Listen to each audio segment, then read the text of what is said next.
आपने भी देख लिया है ना कैसे वो तीनों हंस रहे थे, और मेरे शौहर को देखे एक आया के साथ चक्कर चलाता फिर रहा है वो। चुप हो जाओ, सब तुम्हारी गलतियां हैं। अब शिकायत मत करो तुम।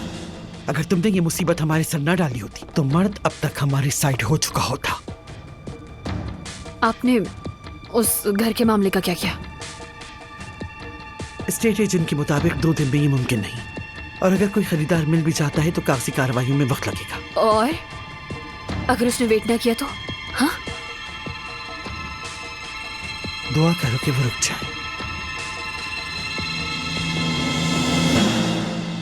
चलो अब सो जाओ मेरे शेर, कहानी खत्म हो चुकी है।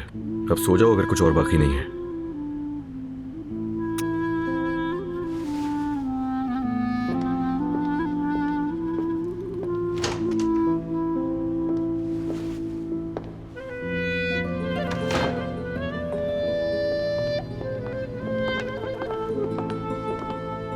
अलीना कैसी है?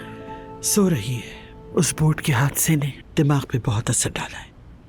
मैंने फोन किया था, उठाया नहीं आपने? हाँ, याद आया, अलीना के साथ मसरूफ थी।